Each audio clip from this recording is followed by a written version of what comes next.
So I feel like this is a topic that doesn't get covered too often, and that's winning a chargeback.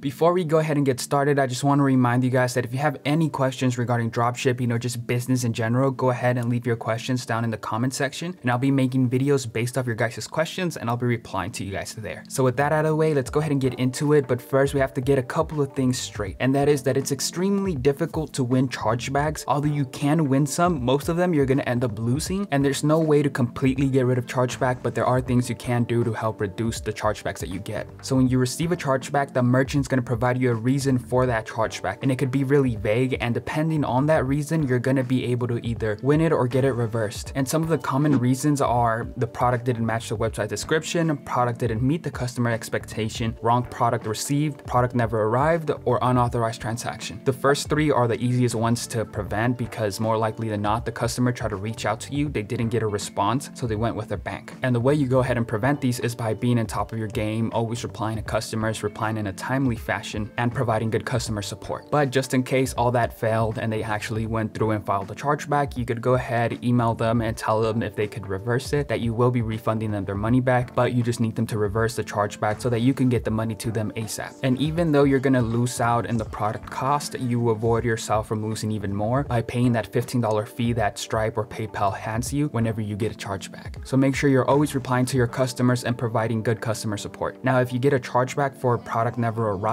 these are the easiest ones to win. All you have to do is just submit your tracking information, and if the tracking information shows that the product was delivered, the bank is going to go ahead and side with you, and you're going to win that chargeback. So whenever you get a chargeback that's filed under product never arrived, always submit the tracking info, and more likely than not, you're going to end up winning it. Out of 10 chargebacks that I get that are filed under this, I end up winning about 7. There's going to be those few ones that you might not win, and that's okay, but most of the time you're going to win them. However, if the chargeback was filed under unauthorized transaction, these are the hardest ones to win because you have to provide proof that the person who placed the order is the same person who owns the card. Because the customer is claiming that they didn't authorize that transaction, now the burden of proof falls on you because you have to provide proof that the person who placed the order was the same person who owns that card. And if you submit tracking information, that's not going to do anything because that doesn't prove that it was the person who placed that card. That only shows that the customer received the item or that the product was shipped out. So don't even bother submitting tracking info. It's not going to work. They're just going to overlook it, or they're just going to end up siding with the customer because you didn't provide substantial proof. So like I said, unless you're able to prove without reasonable doubt, don't even bother with these. Honestly, I wouldn't even know how you would go about proving that. Maybe if you had prior contact with the customer before they placed the order, and then you were somehow able to get an ID off of them, or they somehow sent you a picture of their ID with their face and the credit card. Unless you're able to do all that, there's really no point on trying to argue for these transactions or trying to argue against these transactions, because you're going to end up losing them pretty much all the time. And unfortunately, there's nothing you can do to prevent these. These are just going to happen. It happens to every retail store. So you're just going to have to learn to live with them, because there's people out there who do this all the time. There's people who just like ordering stuff and then telling their bank that they never authorized the transaction, and then they keep the product and get their money back. And these people are just going to exploit that loophole. They're going to exploit that system. And it sucks because we don't have anybody to be on our side. The banks aren't on our side. The merchants aren't on our side. They side with the customers. So that's a risk you're going to have to take. And there's going to be people out there that are going to exploit that they're going to really take advantage of the fact that there's chargebacks, or they could win chargebacks by filing under unauthorized transaction. It sucks to say, but there's nothing we can do about it. And unfortunately, there's some of you guys who are going to follow every rule and do everything correctly, but your business is going to attract these type of people, these scammers, and you're going to end up getting screwed over, and you're going to be the one to pay for it, even though it wasn't your fault, and you have no way to really prevent these things. Because if you start attracting these people and you start getting refunds or you start getting chargebacks, the merchant processor that you're using is not going to like it, and they're going to close down your account, and you're not going to be able to accept orders, and it's not going to be your fault, which is the crazy part. But it sucks to say that it's going to happen to some of you guys. That's the truth. It happened to me with my first store, but I was able to, after trial and error, I was finally able to get back into it, and I found my way back into it. That's why I made the payment processor revive kit, because it was just months of me trying to get back into it, and I finally figured out something that works. So if you guys are ever interested in that, or were ever banned, or are scared to get banned and just want to have it just in case, you guys could check down in the description. I'll leave a link to it so you guys could go ahead and check it out if you guys want to. And that's the reason why I created it, because I got banned, and I know some people are going to experience that, and I managed to find my way back into it, and I'm pretty sure a lot of you guys would want to get back into it after being banned. So hopefully this video answers some of your guys' questions about chargebacks. But just to recap everything, it's really hard to win chargebacks. The only ones you can win, or that are most likely for you to win, are the ones that are filed under product never arrived. All you have to do is just submit tracking info, and that's it. For the other three, the ones where the product didn't match the description, or it didn't meet up to the expectations, or you received the wrong product, you always want to be replying to your customer and taking good care of them so they don't file chargebacks. And then for unauthorized transaction, there's nothing you can do about it. You're just gonna attract, or your business might just end up attracting these type of people, and it's gonna screw you over. And it sucks to say, but there's nothing you can do about it. You just have to be willing to take that risk. So that's it for today's video, and hopefully you guys enjoyed it and learned something out of it. I'm also gonna be making more videos on this topic because I feel like it's not talked about enough. I feel like a lot of people just gloss over it or just skip it completely, which I don't understand why, because it's something really crucial, really important to your business, because without it, you're not able to accept credit cards. And it's something that's common because a lot of people do get banned, and a lot of people give up because they don't find a way to get back into accepting credit cards or debit cards. So if you guys ever get banned, make sure to check out the Revive Kit. I show people how to get back into Stripe and PayPal and how to manage their accounts. And I also highly suggest you stay away from PayPal when you're drop shipping. They really don't work well with drop shippers. So thank you guys for watching, and I'll see you guys in the next one.